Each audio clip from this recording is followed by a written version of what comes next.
all the values in the real line, সবগুলি value কিন্তু random ভেরিয়েবলের মান হবে, এক্স এর মান হবে। তাহলে ওই এমত অবস্থায় আমরা কি করি, প্রবাবিলিটি যখন বের করি, প্রবাবিলিটি হয়ে যায় একটা এরিয়া হয়ে যায় এবং এটা ডিস্ট্রিবিউশনটা একটা কার্ভ হয়ে যায়। এখন আমি তোমাদেরকে যে প্রবাবিলিটি ডেনসিটি ফাংশনের ডেফিনিশন দিয়েছিলাম, ওখানে বলছিলাম যে প্রবাবিলিটি ডেনসিটি ফাংশন এফএক্স যদি একটা প্রবাবিলিটি ডেনসিটি ফাংশন হয়, তাহলে এফএক্স কে যদি আমরা ইন্টিগ্রেট করি ফ্রম -ইনফিনিটি টু +ইনফিনিটি, তাহলে তার মানটা হয় 1। এর অর্থ হলো যে ডেনসিটি ফাংশন বা প্রবাবিলিটি ডেনসিটি ফাংশন দ্বারা বাউন্ডেড যে এরিয়াটা from x equal to -infinity to x equal to +infinity, ওটার মানটা 1। অর্থাৎ area bounded by the curve, probability curve বা ডেনসিটি কার্ভ ইকুয়াল টু 1। তাহলে যে কোনো প্রবাবিলিটি ডেনসিটি কার্ভ যদি হয়, ওটার দ্বারা বাউন্ডেড এরিয়া সবসময় 1 হবে। এর অর্থটা হলো যে sum of all the probabilities equal to 1 আমরা জানি। তো sum of all the probabilities equal to 1 আমরা আগে সামেশনের মাধ্যমে বের করছি যে fx f1 plus f2 plus f3 plus f4 plus f7 equal to 1, আর এখানে বলবো ইন্টিগ্রেশন। তো ইন্টিগ্রেশন করতে গেলে দেখা যায় যে একটা এরিয়া চলে আসে। তাহলে আমরা প্রবাবিলিটিটা ওই এরিয়ার মাধ্যম থেকে প্রবাবিলিটির মানটা বের করব। তাহলে total area bounded by the probability curve equal to 1। যে কোনো প্রবাবিলিটি কার্ভ দ্বারা বাউন্ডেড এরিয়া যদি 1 হয়, তখন ওই কার্ভটাকে বলবো আমরা প্রবাবিলিটি কার্ভ। তাহলে প্রবাবিলিটি ডেনসিটি কার্ভ হলো এমন একটা কার্ভ যে কার্ভ দ্বারা বাউন্ডেড এরিয়া সবসময় 1 হবে। 1 এর বেশি হলে এটার প্রবাবিলিটি কার্ভ হলো না, এটা অন্য কোনো কার্ভ। তাহলে নরমাল ডিস্ট্রিবিউশনটা হচ্ছে একটা নরমাল কার্ভ। নরমাল ডিস্ট্রিবিউশন থেকে আমরা নরমাল কার্ভ পাবো। আমরা এই নরমাল কার্ভটা কি করবে, নরমাল কার্ভ দ্বারা বাউন্ডেড এরিয়াটা হবে 1, এরিয়া 1 হবে সবসময়। আচ্ছা, তার আগে আমি একটু এক্সাম্পল দেই। যেমন ধর তোমাদের ক্লাসের যে স্টুডেন্টরা আছে, সিভিল লেভেল 2 18 ব্যাচের যে স্টুডেন্টরা আছে, ওদের ধরো সবার ওয়েট নিতে যাচ্ছে। তাহলে ওয়েট দেখা গেল যে এভারেজ ওয়েট হলো তোমাদের 50 কেজি। হ্যাঁ, চুয়েটের সিভিলের যে 18 ব্যাচের স্টুডেন্টদের এভারেজ এজ ধরো 50 KG with a standard deviation of 5 KG. 5 KG standard deviation অর্থ হচ্ছে যে 50 কেজি এভারেজ আছে, এভারেজ ওয়েট 50 কেজি। তো স্ট্যান্ডার্ডলি কম বেশি হয় কি, যে 50 চেয়ে 5 কেজি কম হতে পারে আর 5 কেজি বেশি হতে পারে। তাহলে 5 কেজি কম আর 5 কেজি বেশি বলতে কি বুঝি, যে 45 থেকে 55 পর্যন্ত। 45 থেকে 55 পর্যন্ত স্ট্যান্ডার্ডলি সিভিলের স্টুডেন্টদের ওয়েটটা আছে। এখন কারো ওয়েট যদি 30 হয়, 30 হলে কি হবে, কারো ওয়েট যদি 30 কেজি হয় তাহলে বিলো স্ট্যান্ডার্ড, আর কারো ওয়েট যদি 80 কেজি হয় তাহলে অ্যাবাভ স্ট্যান্ডার্ড বাইরে চলে গেছে। তাহলে স্ট্যান্ডার্ড আমরা ধরবো কি, যে 50টা হচ্ছে আমাদের মিন, 50টা হচ্ছে এভারেজ ভ্যালু উইথ ওই +-5 আর +-5, 50 +5 50 -5 এর মধ্যে স্ট্যান্ডার্ডলি থাকে। এর বাইরে যদি চলে যায় তাহলে স্ট্যান্ডার্ড আর হইলো না, হয়তো অ্যাবাভ স্ট্যান্ডার্ড আর বিলো স্ট্যান্ডার্ড হয়ে গেল। তাহলে এই যে স্ট্যান্ডার্ড, তাহলে এই যে আমাদের এই ওয়েটের যে ডিস্ট্রিবিউশনটা, ওই ডিস্ট্রিবিউশনটা আমরা নরমাল ডিস্ট্রিবিউশন নামে আমরা প্রকাশ করব বা প্রকাশ করতে পারি। তাহলে ওয়েট কেন প্রকাশ করতে পারি, যে নরমাল প্রবাবিলিটি র্যান্ডম ভেরিয়েবল যেটা, যদি x বলা হয়, x is the random variable representing the number weight of the student. Weight of the student তো এরকম না যে 50 কেজি, তারপর 51 কেজি, 52 কেজি, এরকম না। 51 কেজি হতে পারে, 51.3 কেজি হতে পারে, 52.9 কেজি হতে পারে, 56.5 কেজি হতে পারে। তাহলে ফ্র্যাকচার এই যে রিয়েল লাইনের মধ্যে যে কোনো ভ্যালু আসতে পারে। এটা এমন কোনো ডিসক্রিট কোনো আসবে না যে 50 এর পরে 51 বা 51 এর পরে 52, এছাড়া কোনো ওয়েট থাকবে না, যে কোনো ওয়েট আসতে পারে, সুতরাং এটা কন্টিনিউয়াস। এই এক্স ভ্যালুটা হবে কন্টিনিউয়াস। এই এক্স ভ্যালুটা কন্টিনিউয়াস হচ্ছে, যার জন্য এটাকে কন্টিনিউয়াস র্যান্ডম ভেরিয়েবল বলবো। আচ্ছা, তাহলে এটা একটা এক্সাম্পল দেখালাম যে না আমাদের ওয়েট অফ দ্য স্টুডেন্টস অথবা হাইট অফ দ্য স্টুডেন্টস এগুলি নর্মালি ডিস্ট্রিবিউট হবে, নর্মালি ডিস্ট্রিবিউট হতে পারে। নর্মালি ডিস্ট্রিবিউট হলে কি হবে, এখানে মিন এবং স্ট্যান্ডার্ড ডেভিয়েশন দেওয়া থাকবে। স্ট্যান্ডার্ড ডেভিয়েশন এটাই বোঝাচ্ছে যে স্ট্যান্ডার্ডলি একটা রেঞ্জ দিয়ে দেয় আর কি। যেমন 50 প্লাস মাইনাস 5, 50 মাইনাস 5, 50 প্লাস 5, এটুকুর মধ্যে যদি থাকে তখন বলবো যে আমরা স্ট্যান্ডার্ড, তার ওয়াইটটা স্ট্যান্ডার্ডে আছে। এখন 30 হয়ে গেলে তাহলে স্ট্যান্ডার্ড বিলো স্ট্যান্ডার্ড চলে গেল, আর 80 হয়ে গেলে বা 70 হয়ে গেলে অ্যাবভ স্ট্যান্ডার্ড চলে গেল। হ্যাঁ, তাহলে এইগুলি নিয়ে এখন আলোচনা করব নরমাল ডিস্ট্রিবিউশন। আসা যাক নরমাল ডিস্ট্রিবিউশনটা কি। The most important continuous probability distribution in the entire field of statistics is the normal distribution. Actually, this distribution is very important for the engineers and scientists. And it is also called the Gaussian distribution. Gaussian distribution. The normal distribution টা কি হবে? Normal distribution থেকে একটা normal curve আসবে, normal curve আসবে, curve দিয়ে আমরা represent করব ডিস্ট্রিবিউশনটাকে বা ফাংশনটাকে। হ্যাঁ, এফএক্সটা একটা কার্ভ হবে। আচ্ছা, এই কার্ভটা কি? কার্ভটা কোন ধরনের কার্ভ? তোমাদেরকে আমি দিছিলাম, যদি তোমরা দেখে থাকো দেখবা যে কার্ভটা একটা bell shaped curve. Bell shaped curve, bell shaped curve. Bell বলতে আমি কি বুঝি? বেল যে ঘন্টা, যে ঘন্টাটা তোমরা মনে করো যে হাই স্কুল বা কলেজের মধ্যে দপ্তরি যে ঘন্টা পিটায়, ওইটাতে সার্কুলার একটা ডিস্ক। এইটা না, এটা ছাড়া ওই যে পূজার মধ্যে বা কোন ছোট খাটো অনুষ্ঠানের মধ্যে যে ইয়ে করে ঘন্টা বাজায়, টং টং টং করে ঘন্টা বাজায়। তো এটা হচ্ছে একটা বেল আর কি, যে বেলটা বাজাইলে বাজার ইনফরমেশন দেয় যে সামথিং ইজ স্টার্টিং অথবা সামথিং ইজ ফিনিশিং, এরকম কিছু একটা। পূজার মধ্যে বা বিভিন্ন জায়গায় যে এই ঘন্টা বাজে আর কি, ঘন্টার মধ্যে মনে করো একটা প্যারাবোলার মতো একটা সলিড ফিগার থাকবে, আর মাঝখানে একটা ঘন্টা ঝুলানো থাকে। জাস্ট একটু নাড়াটা দিলে এটা টু এন্ড ফ্রো মুভ করে যেমন আওয়াজ করে আর কি, আওয়াজ করে এদিক সেদিক যে আওয়াজ করে এই ঘন্টা, এই বেলটা। তাহলে এই বেল শেপ, আমাদের এই নরমাল ডিস্ট্রিবিউশন একটা বেল শেপ একটা কার্ভ হবে। বেল শেপ কার্ভ হবে, এই যে বেল শেপ কার্ভটা হচ্ছে এই কার্ভটা, এই যে একটা বেল শেপ কার্ভ, ধরো এটা একটা বেলের মতো, তাই না? একটা বেল ঘন্টার মতো, বেলের মতো। তো বেল শেপ কার্ভটার মধ্যে দেখো, এই কার্ভটার একটা বৈশিষ্ট্য দেখো, এখানে মিউ একটা বিন্দু আছে, এই নিচেটা হচ্ছে এক্স এক্সিস এ মিউ একটা বিন্দু আছে, এক্স ইকুয়াল টু মিউ। এটা হচ্ছে x equal to mu, x equal mu plus 1, mu plus 2, mu plus 3, এখানে mu minus 1, mu minus 2, mu minus 3 এরকম আছে। আর এখানে দেখো সিগমা একটা প্যারামিটার আছে, সিগমা একটা ডিসটেন্স দেওয়া আছে। এখন এখানে এই দুইটা মিউ এবং সিগমা, এই দুইটা কি করে? এই কার্ভটার একটা ক্যারেক্টারিস্টিক, কার্ভটা কি ধরনের হবে এটা কি কন্ট্রোল করে? মিউ এবং সিগমা। আচ্ছা, সিগমাটাকে স্ট্যান্ডার্ড ডেভিয়েশন, আর মিউটাকে বলা হয় মিন। তাহলে এই কার্ভটা দেখো, এই কার্ভটা এই যে mu equal to x equal to mu, যে এই যে লাইনটা আছে এক্স ইকুয়াল টু মিউ, এই পয়েন্টে যে খাড়া লাইনটা আছে, এই খাড়া লাইনটার অ্যাবাউট কি? এটা সিমেট্রিক্যাল, অর্থাৎ খাড়া লেফট সাইডে যেভাবে গেছে আর রাইট সাইডে ঠিক একইভাবে চলে গেছে। তাহলে mu x equal to mu বিন্দুতে যে ভার্টিক্যাল আছে, ভার্টিক্যালের অ্যাবাউট এটা সিমেট্রিক্যাল হচ্ছে কার্ভটা। হ্যাঁ, কার্ভটার আরেকটা বৈশিষ্ট্য কি?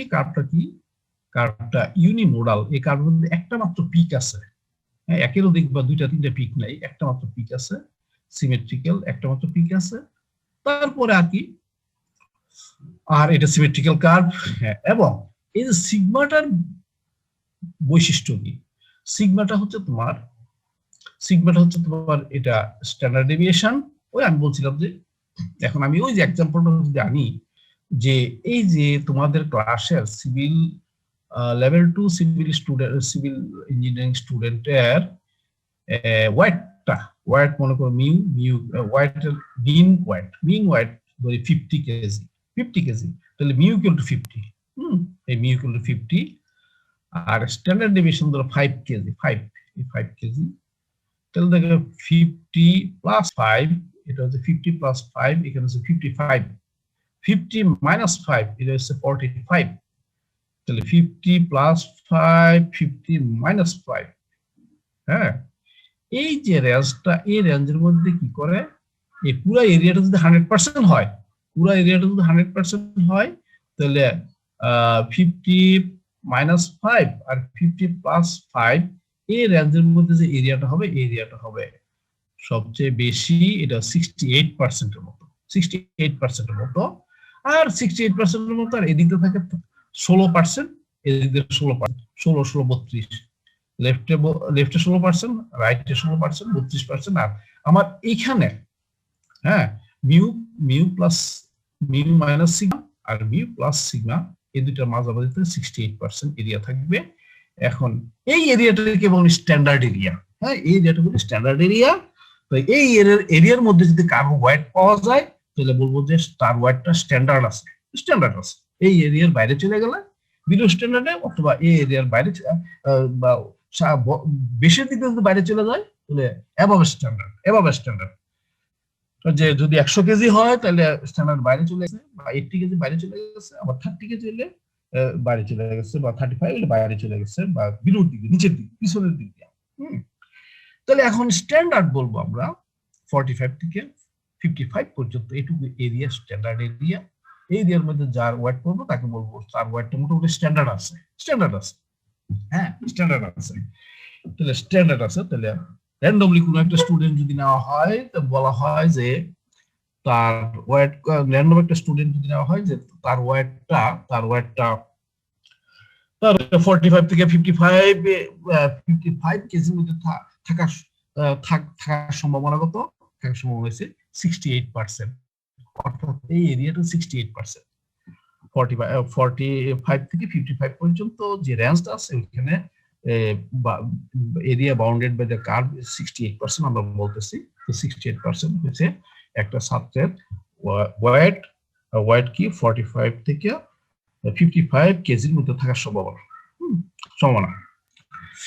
আচ্ছা, ডিটেইলস আর আলাপ করবো। এখন দেখো, হ্যাঁ, এখন তোমাদের কাছে আমার প্রশ্ন, এই যে ভিতর অংশটা আছে, এই ভিতর অংশটা কিন্তু আমি বলতেছি 1, area bounded by this curve equal to 1.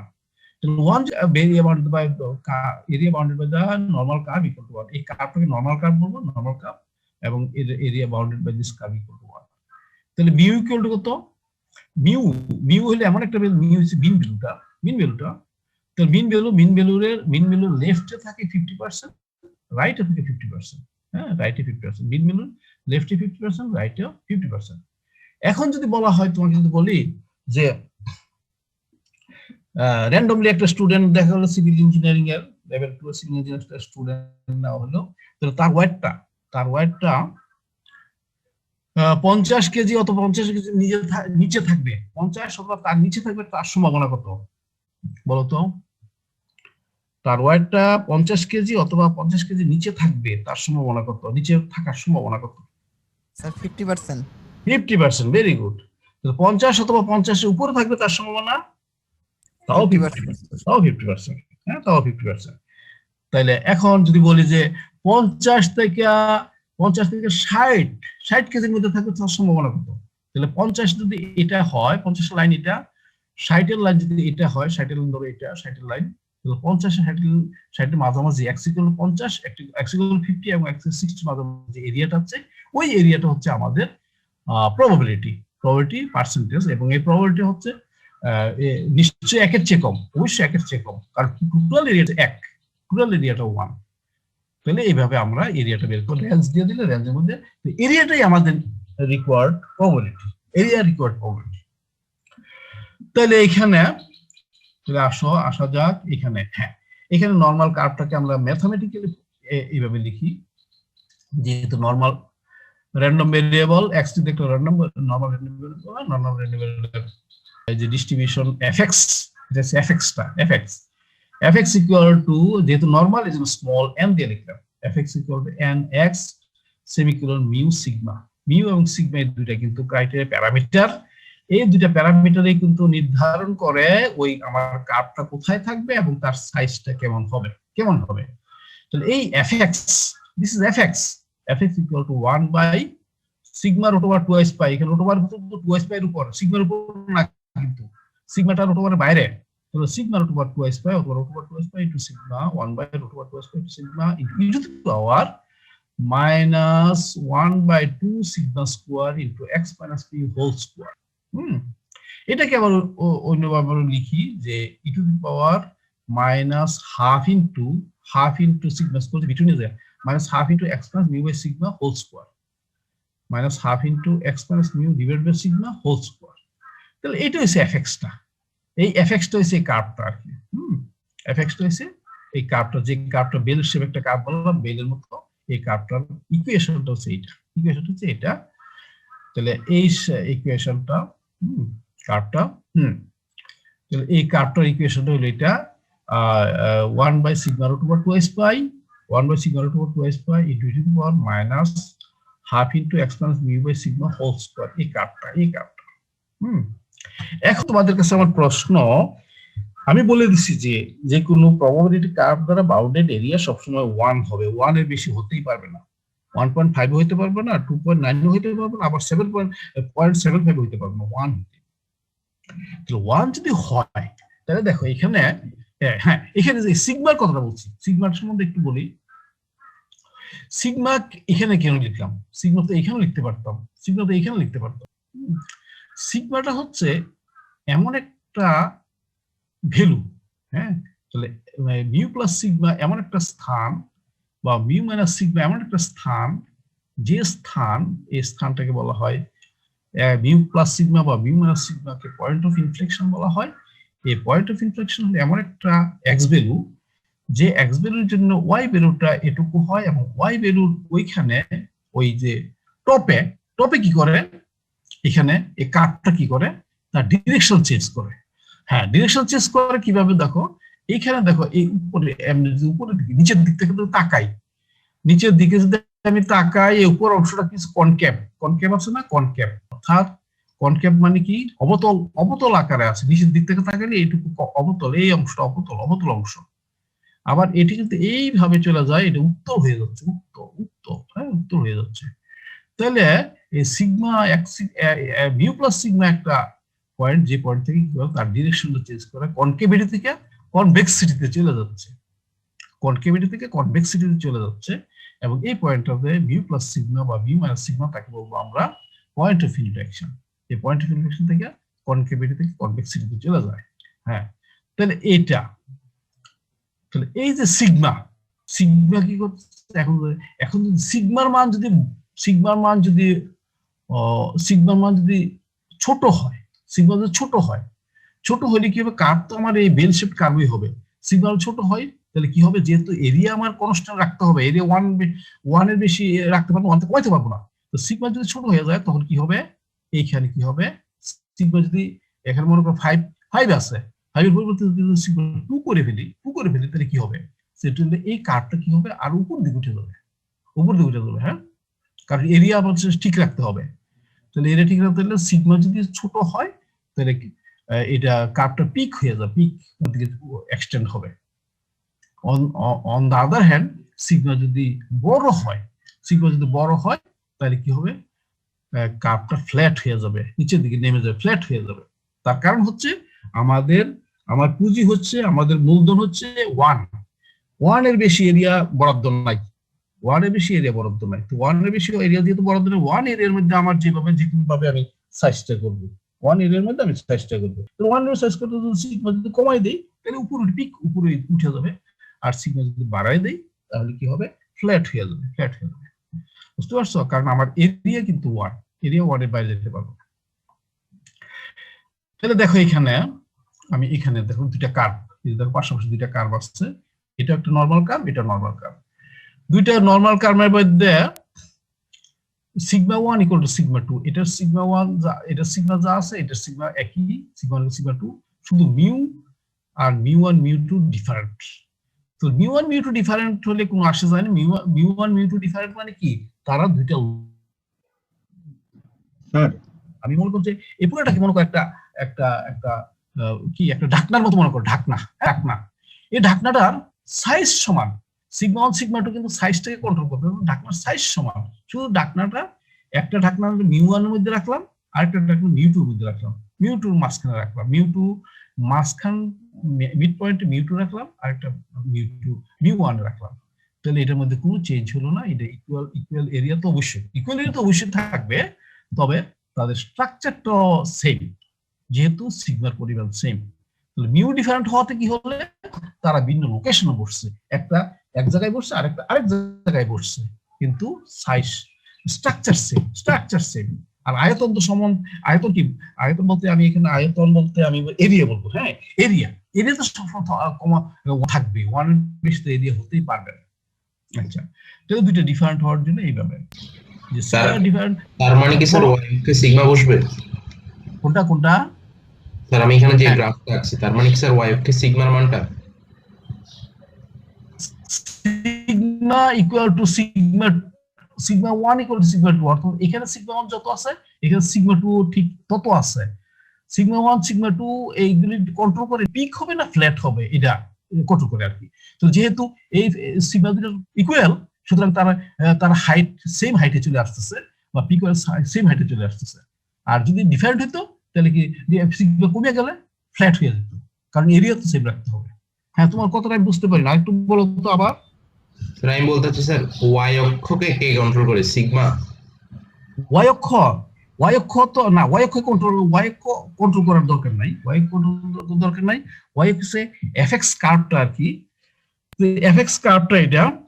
Y অক্ষকে আমি যাবো না, ওয়াই ভ্যালুটা হচ্ছে আমাদের প্রবাবিলিটি ফাংশন আর কি, প্রবাবিলিটি ভ্যালুটা আর কি, ওয়াই হলো প্রবাবিলিটি ভ্যালু। সিগমাটা কি ওই ওয়াই অক্ষ বরাবর ওই পয়েন্ট অফ ইনফ্লেশনের ওই পয়েন্টটাই সিগমা? হ্যাঁ, না, সিগমা হচ্ছে ডিসটেন্সটা। সিগমা হচ্ছে এই যে ভার্টিক্যাল আছে না, ভার্টিক্যাল থেকে এই কার্ভের ডিসটেন্সটা, এটুকু সিগমা। মানে কার্ভের মানে ওই ভার্টিক্যাল থেকে ওই কার্ভের পরে আমি তো যে কোনো জায়গায় ডিসটেন্স নিতে পারি না, নিব না, কারণ আমি এখানে নিব যে যেখান থেকে কার্ভটা আমি ধরে নিচ্ছি, কার্ভটা যেখান থেকে তার ডিরেকশন চেঞ্জ করছে। আচ্ছা, মানে যে জায়গায় ওই কনকেভিটি থেকে কনভেক্সিটিতে যাচ্ছে, ডিরেকশন চেঞ্জ করতেছে। এবং এটা সচরাচর এই বইটা তো দেয় নাই, এটা আমি গল্পের বই থেকে মনে তুলছি, আর অন্যান্য ইঞ্জিনিয়ারিং বইতে আছে, যেটা প্রথম বলা আছে যে এই এরিয়াটা হয় তোমার 68%, বুঝছো? অর্থাৎ মিন ভ্যালু আর sigma, mean value mu plus sigma আর মিউ মাইনাস সিগমা, এই রেঞ্জের মধ্যে যে এরিয়াটা পাওয়া যাচ্ছে এটা 68% এরিয়া, এবং এটা স্ট্যান্ডার্ড এরিয়া। এর মধ্যে কোনো একটা ওয়েট যদি পড়ে, তোমার আমি বলবো তার ওয়েটটা স্ট্যান্ডার্ড ওয়েট। এর বাইরে যদি চলে যায় তাহলে বিলো স্ট্যান্ডার্ড অথবা অ্যাবভ স্ট্যান্ডার্ড। হ্যাঁ, এটা আর কি। তাহলে এইখানে সিগমাটা হচ্ছে ডিসটেন্সটা। হ্যাঁ, এখান থেকে একটু ডিসটেন্স সিগমা, এই যে দেখো এই ডিসটেন্সটা, this is the distance sigma যদি বড় হয় তাহলে কি হবে, এই যে এই কার্ভটা ফ্ল্যাট হয়ে যাবে। আর সিগমা যদি ছোট হয় কার্ভটা আরো উপর দিকে উঠে যাবে, চিকন উঠে যাবে, কারণ এরিয়া আমার কি হবে। আর মিউ কোনো ব্যাপার না, মিউটা হচ্ছে আমাদের কোথায় বসালাম ওইটা। তাহলে এইভাবে আমরা এই যে দেখো এটা মধ্যে ইকুয়াল সিগমা ইকুয়াল হওয়া, স্ট্রাকচার সেম। আবার দেখো এখানে কি আছে, এখানে দুইটা বল কার্ভ আছে, কিন্তু মিউ1 ইকুয়াল টু মিউ2, দুইটা কিন্তু সেম জায়গাতে আছে, অর্থাৎ তাদের মিন ভ্যালু কিন্তু সেম, ওই দুইটা ঢাকনাকে কিন্তু একই মিন ভ্যালুতে রাখা হয়েছে, তবে দুইটা ঢাকনার কি স্ট্রাকচার ভিন্ন, একটা সিগমা 1 আর একটা sigma 2। So sigma 1 is less than sigma 2. Sigma 2 যেহেতু বড়, যার জন্য তার কার্ভটা ফ্ল্যাট হয়ে গেছে। আর সিগমা 1 যেহেতু ছোট, তো কার্ভটা পিক হয়ে গেছে। হ্যাঁ, উপর দিকে উঠে গেছে। কারণ কি, কেন এরকম হলো বলতো? দুইটার ভিতরে স্ট্যান্ডার্ড নরমাল কার্ভ, দুইটা নরমাল কার্ভ, একটা ফ্ল্যাট হলো আর একটা পিক হয়ে গেল, কেন বলতো? এরিয়া 1 ঠিক রাখার জন্য। হ্যাঁ, এরিয়া 1 ঠিক রাখার জন্য, এরিয়া 1 আমাকে ঠিক রাখতেই হবে। তাহলে এরিয়া 1 ঠিক রাখার জন্য, এরিয়া 1 ঠিক রেখে আমি যে কোনো ভাবে যত সিগমা কমাবা তত পিক উপরে দিকে উঠতে থাকবে, যত সিগমা বাড়াবা তত ফ্ল্যাট হয়ে চলে যাবে। কারণ কিন্তু শর্ত হলো আমার এরিয়া 1 রাখতে হবে, এরিয়া 1 আমি নিতে পারবো না, তাহলে আমাকে প্রবাবিলিটি কার্ভ হবে না। হ্যাঁ, তাহলে আমাদের কাজ হবে কি, আমরা কেন এটা করব। কেন করব এটাই আর কি, যে প্রবলেম খুবই সহজ প্রবলেম, খুব ইন্টারেস্টিং, যে আমি একটা নরমাল ডিস্ট্রিবিউশন যখন তোমাকে বলবো তখন নরমাল ডিস্ট্রিবিউশনে কি দেওয়া থাকবে, মিন আর স্ট্যান্ডার্ড ডেভিয়েশন অবশ্যই দেওয়া থাকবে। মিন এবং স্ট্যান্ডার্ড ডেভিয়েশনের মধ্যে নরমাল ডিস্ট্রিবিউশন সম্বন্ধে তোমার একটা ধারণা, তথ্য দেওয়া থাকবে, দিয়ে দেবে প্রশ্নের মধ্যে যে একটা নরমাল ডিস্ট্রিবিউশন তার মিন এত, স্ট্যান্ডার্ড ডেভিয়েশন এত। তাহলে এখন বলতেছে এমত অবস্থায় কোন একটা র্যান্ডমলি একটা ভ্যালু নিলে এই ভ্যালুটা প্রবাবিলিটি এত হওয়ার সম্ভাবনা কত, না এক্স ভ্যালু এত হওয়ার সম্ভাবনা কত, এক্স ভ্যালু এত হওয়ার সম্ভাবনা কত। যেমন ধরো তোমাদের এই ওয়াইটের কথাটাই বললাম, যে ওয়াইটের কথা বললাম যে ওয়াইটের মিন ওয়াইট হচ্ছে 50 KG with standard deviation 5 KG. তাহলে মিন 50 - 5 50 + 5 এর মধ্যে তোমার স্ট্যান্ডার্ড ডি থাকে অর্থাৎ 68% এই এরিয়াটা আছে। তাহলে একটা স্টুডেন্টকে র্যান্ডমলি একটা নিলে যে তার ওয়েটটা 45 থেকে 55 থাকে, তার সম্ভাবনা কত, তাহলে ওই এরিয়াটা চলে আসবে, ওই এরিয়াটা 68%। তাহলে যদি বলা হয় যে র্যান্ডমলি একটা স্টুডেন্ট নিলে তার ওয়েটটা 55 থেকে বেশি হবে, তার সম্ভাবনা কত বলতো?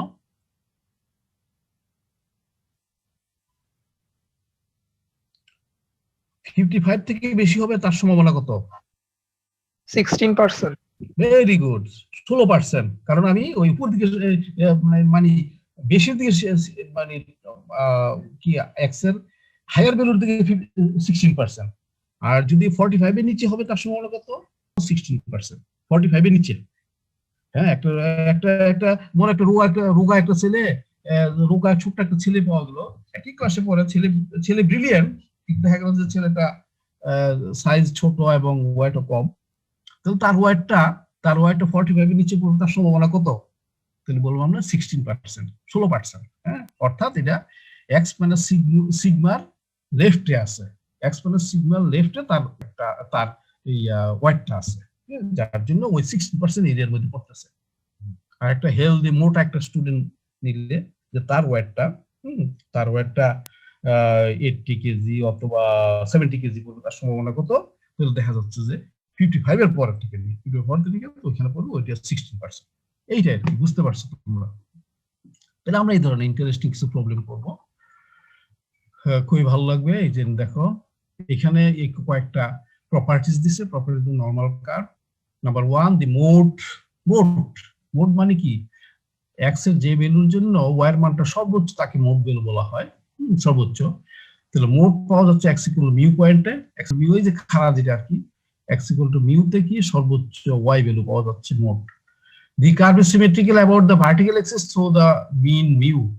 তো মিউর মধ্যে যে অ্যাক্সিসটা আছে ভার্টিক্যাল অ্যাক্সিস, তার লেফট সাইড রাইট সাইডে সমানভাবে আসছে, তাকে এই জন্য সিমেট্রিক্যাল। তারপর বলছে the curve has the point of inflection x equal to plus minus mu.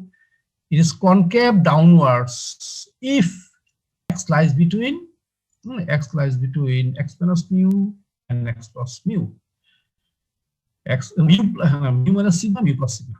যদি mu plus sigma, mu minus sigma মাঝামাঝি থাকে, তাহলে দেখা যাচ্ছে এই কার্ভটা কনকেভ হয়, ডাউনওয়ার্ড এদিকে কনকেভ হয়। আর অন্য জায়গায় হবে কনকেভ আপওয়ার্ড, অন্য জায়গায় কনকেভ আপওয়ার্ড হবে, আপওয়ার্ড দিকে কনকেভ অন্য জায়গায়। তো এই রেঞ্জের মধ্যে ডাউনওয়ার্ডে concave. The normal curve approaches the horizontal axis asymptotically as we proceed in either direction away from the mean. মিন থেকে যে কোনো ডিরেকশনে যাই না কেন, রাইটে যাই অথবা লেফটে যাই, এটা অ্যাসিম্পটোটিক্যালি এক্সটেন্ড হতে থাকবে, বাড়তে থাকবে, এটা কোনো ইয়া হবে না।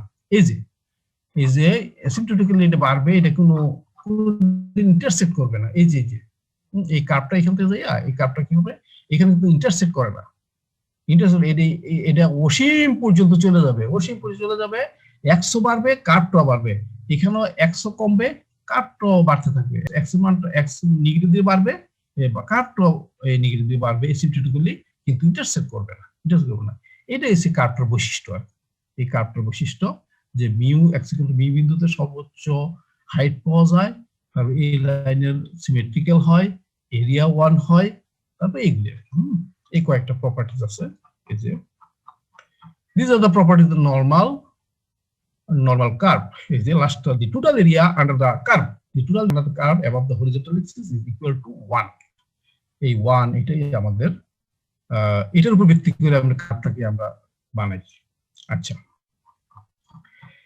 এখন আসা যাক যে area under the normal curve. Area under the normal curve এটা মনে আমি করে দিছি। আচ্ছা, পরবর্তী শিটে পাবো। আচ্ছা, এখানে ছবিটা দেখো, তোমরা ছবিটার দিকে তাকাও।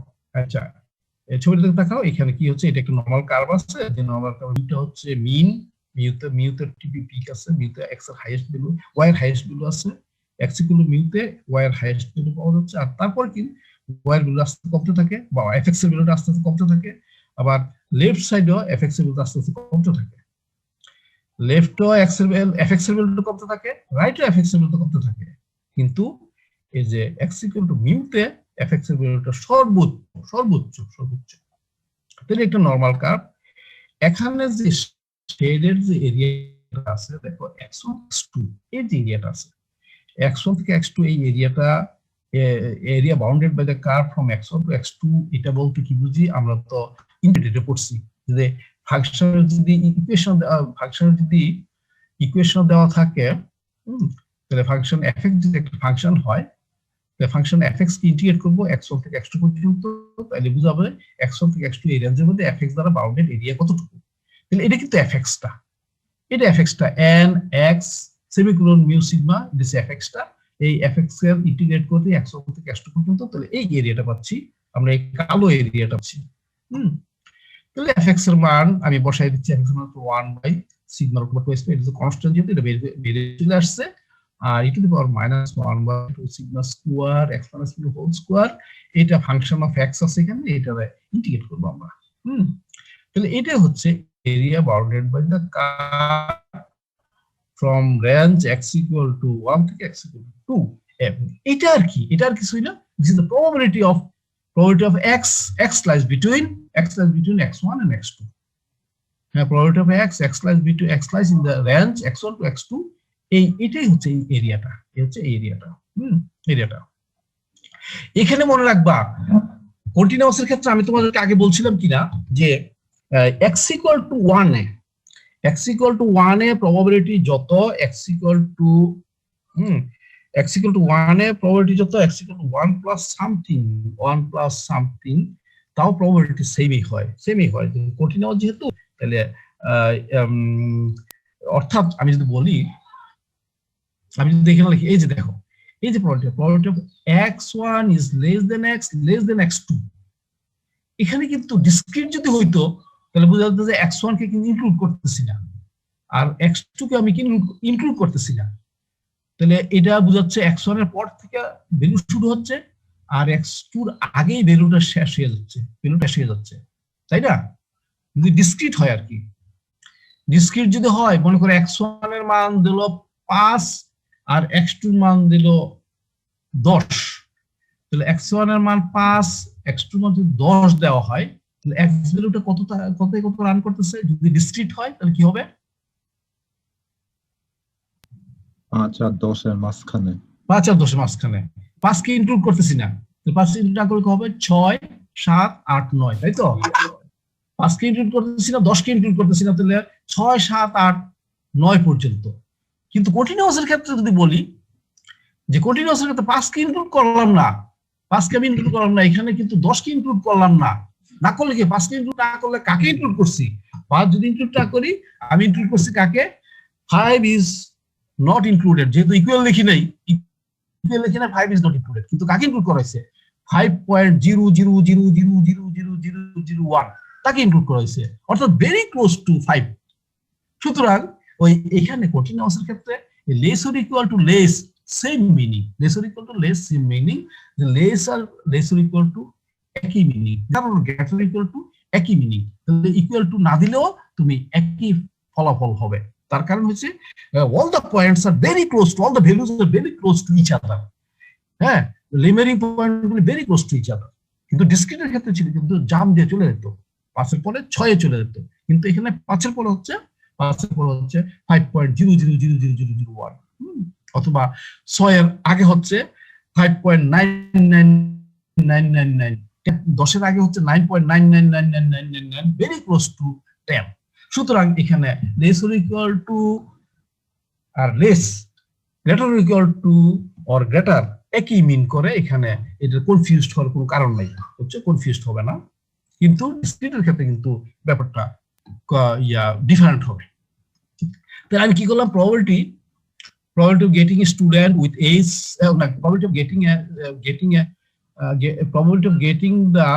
a student with weight x lies between এত আর এত, x lies between এত আর এত বলতে বোঝাচ্ছে যে এই এরিয়াটা বোঝাচ্ছে, এই এরিয়াটা বোঝাচ্ছে। তাহলে এরিয়ার মাধ্যমে আমরা শেডেড এরিয়া, এই এরিয়ার মাধ্যমে আমরা ইয়ে করব। আচ্ছা, কন্টিনিউয়াস ফরওয়ার্ড ডিস্ট্রিবিউশন এই যে এগুলি। আচ্ছা, তাহলে এখন দেখো আরেকটা, এই যে এখানে ডেফিনেশনটা দেখো, the distribution of a normal random variable with mean 1 and variance mean 0 and variance 1 is called the standard normal distribution. তাহলে নরমাল ডিস্ট্রিবিউশন কিন্তু হাজার হাজার লাখ লাখ কোটি কোটি ধরনের নরমাল ডিস্ট্রিবিউশন থাকতে পারে। তাহলে নরমাল ডিস্ট্রিবিউশন ভিন্ন ভিন্ন সাইজের ভিন্ন ভিন্ন নরমাল ডিস্ট্রিবিউশন হবে, তাদের কাছে আমরা এরিয়া কিভাবে বের করব, প্রত্যেকটা জন্য আলাদা আলাদা চার্ট নাই, হ্যাঁ চার্ট নাই। যার জন্য আমরা কি করব, সারা ওয়ার্ল্ড ব্যাপী, সারা ওয়ার্ল্ডের সায়েন্টিস্টরা বা ইঞ্জিনিয়াররা সবাই মিলে একটা নরমাল ডিস্ট্রিবিউশন ধরে নিচ্ছে, ওটাকে বলা হয় স্ট্যান্ডার্ড নরমাল ডিস্ট্রিবিউশন। যে নরমাল ডিস্ট্রিবিউশনের মিনটা হচ্ছে 0 এবং ভেরিয়েন্স হচ্ছে 1। তাহলে মিন 0 এবং ভেরিয়েন্স 1 বিশিষ্ট একটা নরমাল ডিস্ট্রিবিউশনকে আমরা ধরে নিচ্ছি, এটাকে বলা হচ্ছে স্ট্যান্ডার্ড নরমাল ডিস্ট্রিবিউশন। এবং এই স্ট্যান্ডার্ড নরমাল ডিস্ট্রিবিউশন থেকে আমরা কি করব, স্ট্যান্ডার্ড নরমাল ডিস্ট্রিবিউশনের চার্টটা আমরা আমাদের কাছে অ্যাভেলেবল আছে, পৃথিবীর সব স্টুডেন্টদের কাছে সায়েন্টিফিক অ্যাভেলেবল আছে। তাহলে ওই চার্টটা ইউজ করে আমরা ওই এরিয়াটা বের করব। যে আমার ওয়েটটা কোন রেঞ্জের মধ্যে, কতটুকু এরিয়ার মধ্যে পড়তেছে। এরিয়াটা তো প্রবাবিলিটি, তাই না? এই এরিয়ার মধ্যে পড়লে আমার প্রবাবিলিটি এত, আমার ওয়েটটা 40 কেজি হওয়ার প্রবাবিলিটি কত, 60 কেজি হওয়ার প্রবাবিলিটি কত, 65 কেজি হওয়ার প্রবাবিলিটি কত, এটা। তাহলে এখন এই যে স্ট্যান্ডার্ড নরমাল ডিস্ট্রিবিউশন যেটা আছে, যে ওই নরমাল ডিস্ট্রিবিউশন হলো মিন 0 এবং ভেরিয়েন্স 1। আচ্ছা, ভেরিয়েন্স 1, তাহলে ধরো এটা একটা স্ট্যান্ডার্ড নরমাল ডিস্ট্রিবিউশন এবং এটিকে লেফট সাইডে যেটা, রাইট সাইডে যেটা আছে এটা স্ট্যান্ডার্ড নরমাল ডিস্ট্রিবিউশন, এটা সিগমা ইকুয়াল টু 1 আর মিউ ইকুয়াল টু 0। এবং এই যে ডিস্ট্রিবিউশনটা, এই ডিস্ট্রিবিউশনের এরিয়া সবকিছু আমাদের ইয়াতে আছে, চার্ট দেওয়া আছে, তোমাদেরকে আমি সাপ্লাই দিচ্ছি, ওটার মধ্যে চার্ট আছে। এই চার্টটা হচ্ছে নরমাল ডিস্ট্রিবিউশন চার্ট, হ্যাঁ চার্ট।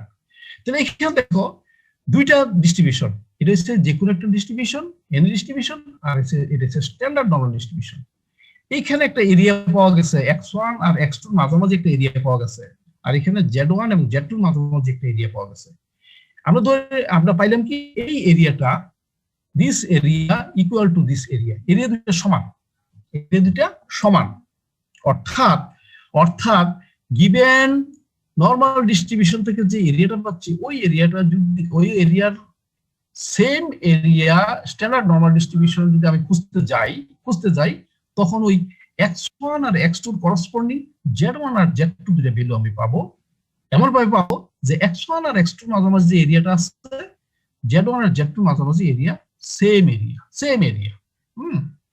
তাহলে এটা কিভাবে পেতে পারি? এটা একটা সাবস্টিটিউশন বা প্রতিস্থাপনের মাধ্যমে পেতে পারি।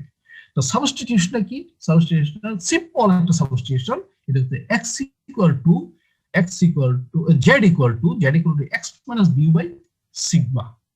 এই যদি দেখো ওইখানে আছে কিনা, এই যে দেখো, এই z ইকুয়াল টু এই দেখো z equal to x minus b by sigma,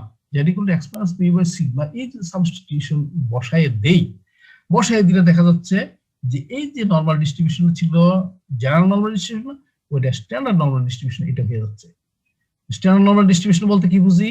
Muir মান হচ্ছে 1, সিগমা মিউর মান হচ্ছে 0, সিগমার মান হচ্ছে 1।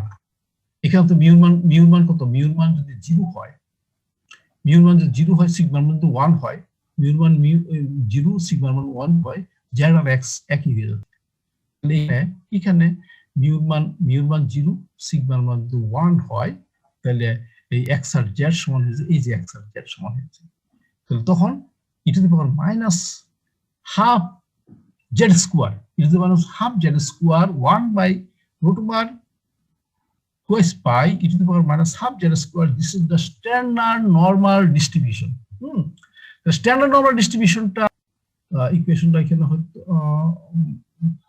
দেখো স্ট্যান্ডার্ড কিনা, আচ্ছা হ্যাঁ,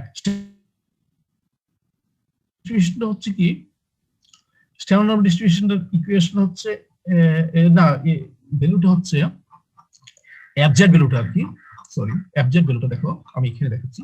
প্রথম তো এটা পাইছিলাম আমি, প্রথম তোমাকে বলছি যে আমার আসল এফএক্স টা হচ্ছে এটা। হ্যাঁ, এটা হচ্ছে আমার এফএক্স টা, f x equal to 1 by sigma root over pi e to the power minus half minus 1 by 2 sigma square x plus mu whole square. এখন এখানে সাবস্টিটিউশন বসাই, যে মিউর মান বসালাম 0 আর সিগমার মান বসালাম 1, তাহলে মিউর মান 0 হয়ে গেলে এক্সটা এক্স স্কয়ার হয়ে যাবে, সিগমার 1 হলে সিগমার থাকতেছে না, তো minus half X square, minus half X square, আর মিউ হচ্ছে 1, তাহলে 1 by root over 2s pi e to the power minus half X square. হ্যাঁ, 1 by root over 2s pi e to the power minus half X square. তাহলে এই যে normal ডিস্ট্রিবিউশনের ক্ষেত্রে, আমরা স্ট্যান্ডার্ডের ক্ষেত্রে আমরা ভেরিয়েবলটাকে জেড বলি, তো জেড বলাতে এখানে হচ্ছে 1 by root over 2s pi e to the power minus half Z square. তো এটা হচ্ছে স্ট্যান্ডার্ড নরমাল ডিস্ট্রিবিউশন, যখন মিউ হবে 0, সিগমা হবে 1, মিউ হবে 0, সিগমা হবে 1, এটা স্ট্যান্ডার্ড নরমাল ডিস্ট্রিবিউশন। তাহলে এই স্ট্যান্ডার্ড নরমাল ডিস্ট্রিবিউশন এইটাই, এটা সরি এই কোন না,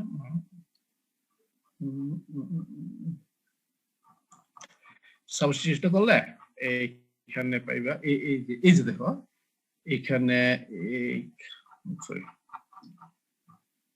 এইখানে দেখো এই যে সাবস্টিটিউট করলাম কি, আমরা বললাম যে Z equal to X minus mu by sigma, এই ভ্যালুদের প্রতিস্থাপন করলাম, জেড ভ্যালুদের প্রতিস্থাপন করলাম, Z equal to X minus mu by sigma এর প্রতিস্থাপন করলাম,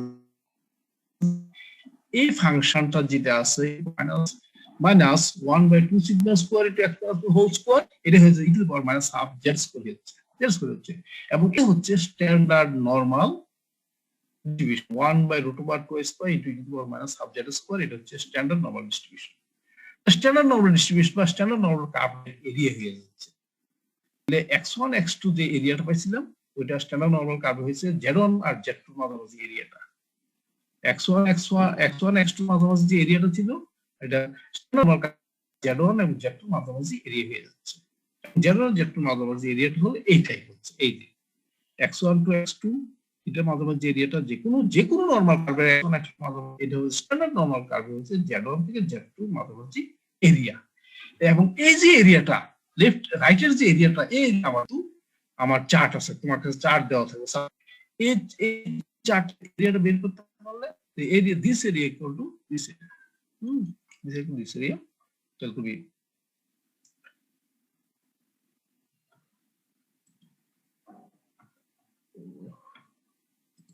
তোমরা কি শুনতে পাচ্ছ আমাকে? জি স্যার। আচ্ছা, তাহলে চলে গেছিল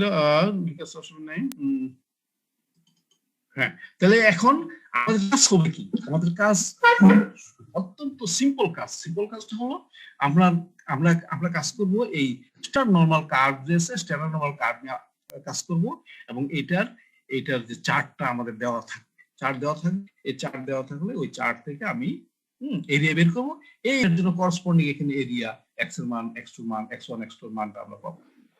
আচ্ছা, এখন যদি তোমাদের প্রশ্ন করি যে স্ট্যান্ডার্ড নরমাল ডিস্ট্রিবিউশনে 0 থেকে মিউ পর্যন্ত, 0 থেকে মানে মাইনাস ইনফিনিটি থেকে 0 পর্যন্ত এই এরিয়া কত, মাইনাস ইনফিনিটি থেকে 0 পর্যন্ত এরিয়া কত পাবো? এখানে এরিয়া স্ট্যান্ডার্ড নরমাল কার্ভে মাইনাস থেকে 0 পর্যন্ত এরিয়া 0.5 হ্যাঁ 0.5 0.5 0.5 হ্যাঁ 0.5 0 থেকে লেফটে 0 লেফটে 0.5 আর 0 রাইটে 0.5 তাহলে আমরা যখন চার্টটা দেখবো, দেখো চার্টটা সময় কম আজকে তোমরা একটু পড়ে নিয়ে এই যে চার্টটা চার্টটা দেখো, চার্টের ছবিটা দেখো। এই চার্টের ছবিটা বলছে কি এই আমরা হিসাব করছি মাইনাস থেকে নিয়ে জেড ভ্যালু পর্যন্ত, জেড ভ্যালুর মধ্যে এরিয়া কতটুকু, এই কালো এরিয়াটা এখন জেডটা যদি শূন্য হয়ে যায়, জেডটা শূন্য হলে তুমি বলছো জেডটা শূন্য হলে কি হবে 0.5 হবে, 50% হবে। জেডটা শূন্য হলে জেডটা যদি লেফটের দিকে আস্তে আস্তে আস্তে আস্তে শূন্য পর্যন্ত আসে তাহলে আমরা হচ্ছে অর্ধেক এরিয়া পাচ্ছি 0.5। তাহলে দেখো জেড ভ্যালু শূন্য কত, এই যে জেড ভ্যালু শূন্য, এই যে হ্যাঁ জেড ভ্যালু শূন্য মানে 0.5 এরিয়াটা 0.5 এরিয়া, জেড ভ্যালু শূন্য 0.5 অর্ধেক জেড ভ্যালু মাইনাস 0.1 এর জন্য 46%, জেড ভ্যালু মাইনাস 1.0 মাইনাস 1.0 বলতে দেশে প্রায় 16%, প্রায় 16% কি 16% হচ্ছে এইটা, এখানে জেড হচ্ছে শূন্য, এটুকু 1 -1 আর একটু 0 +1, এটা এটুকু -1 -2 এইভাবে যাবে, এটুকু +1 +2 এইভাবে যাবে। তো জেড ভ্যালুটা কিন্তু জেড ভ্যালুটার যে বিন্দুটা মাঝখানে ভ্যালুটা হচ্ছে 0, তো 0 লেফটে আর 0 রাইটে ভ্যালু আছে।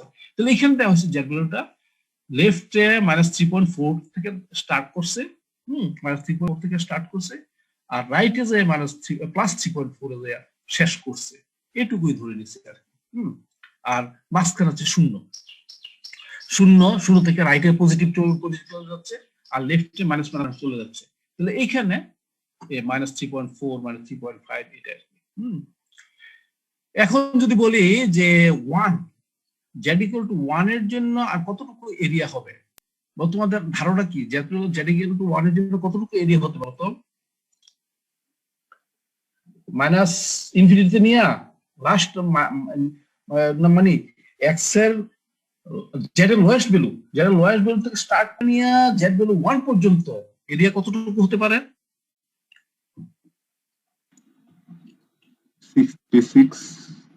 50% আর 60 না আমি তো বলছি 68%, 68 এর লগে আরো 16 যোগ দাও,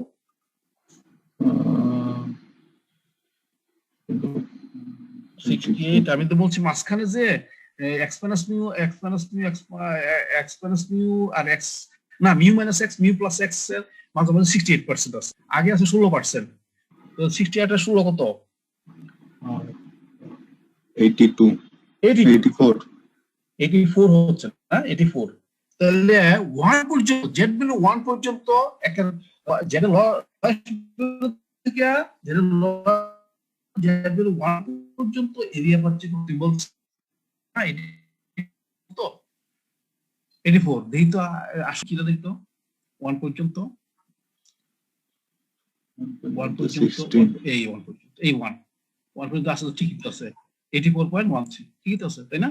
1 পর্যন্ত 84.13, অর্থাৎ তুমি লেফট থেকে করবা, লেফট থেকে এরিয়াটা শুরু করবা, তাহলে 1 পর্যন্ত 84%, 1.5 ইজ 90%, 2 তে আছে 97%, হ্যাঁ 97%। তাহলে এটা সব স্ট্যান্ডার্ড নরমাল ডিস্ট্রিবিউশনের জন্য। তো স্ট্যান্ডার্ড নরমাল ডিস্ট্রিবিউশনের কার্ভ আমরা তোমার চার্টটা তোমাদেরকে আমরা সাপ্লাই দিব, এবং এটা চার্টটার এরিয়াটা হচ্ছে এইভাবে, এখান থেকে লেফট থেকে করবো। আবার অনেক বইতে আছে কি জানো অর্ধেকটা, এই অর্ধেকটা থেকে এখান থেকে স্টার্ট করে রাইটে আর লেফটে যায় আর কি, মানে যে ইকুইজ বইটি আছে বা কমার্সের স্টুডেন্টরা যারা এরকম চার্ট আছে, কনফিউজ হওয়ার কথা না, মানে অনেকে ওই 0 থেকে স্টার্ট করে, আমরা স্টার্ট করছি মাইনাস ইনফিনিটি থেকে স্টার্ট করে জেড ভ্যালু পর্যন্ত আসছে, হ্যাঁ তাহলে অসুবিধা নাই এখানে। তাহলে এখন এই এরিয়া বের করতে বলে এই এরিয়ার করসপন্ডিং এরিয়া আমি আমার গিভেন যে ডিস্ট্রিবিউশন চলে যাব, আর এখান থেকে জেড ভ্যালু করসপন্ডিং ভ্যালু আমি পাবো, এক্স এর মানটা আমাদের রিকোয়ার্ড ভ্যালুটা পাবো। আমাদের চার্টটা হচ্ছে যে চার্টটা দেওয়া থাকবে এটা হচ্ছে স্ট্যান্ডার্ড নরমাল কার্ভের area under the standard normal curve. Standard normal কার্ভের এরিয়ার চার্টটা আমাদের পরীক্ষা হলে দেওয়া থাকবে, সবার সাথে দেওয়া থাকবে। আচ্ছা, তাহলে এখন যদি বলি তোমাদেরকে, আমি তো বললাম যে এখানে জিরো জিরো হচ্ছে মিন, জিরোর মধ্যে 50-50 চলে, জিরো লেফটে 50, জিরো রাইটে 50, জিরো লেফটে 50, জিরো রাইটে 50, আর জিরো থেকে 1 পর্যন্ত, আর -1 থেকে +1 পর্যন্ত এটা সিগমা। সিগমা এখানে কিন্তু সিগমার ভ্যালু কিন্তু 1, সিগমা ভ্যালু 1, তো তাহলে +1 -1, তো -1 +1 তো এই রাজ্যের মধ্যে 68% আছে আর কি। তাহলে বলতো -1 এর আগে কত পার্সেন্ট থাকবে? -1 এর আগে -1 এর আগে এরিয়া কতটুকু থাকবে?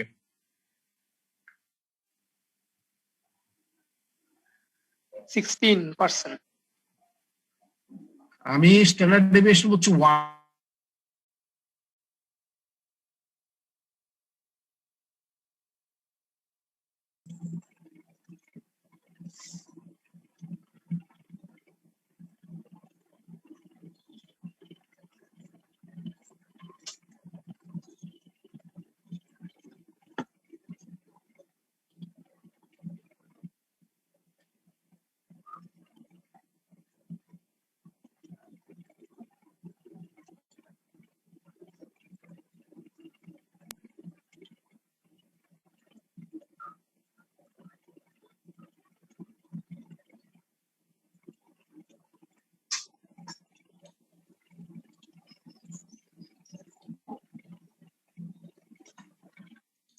হ্যাঁ, তোমরা শুনতে পাচ্ছ এখন?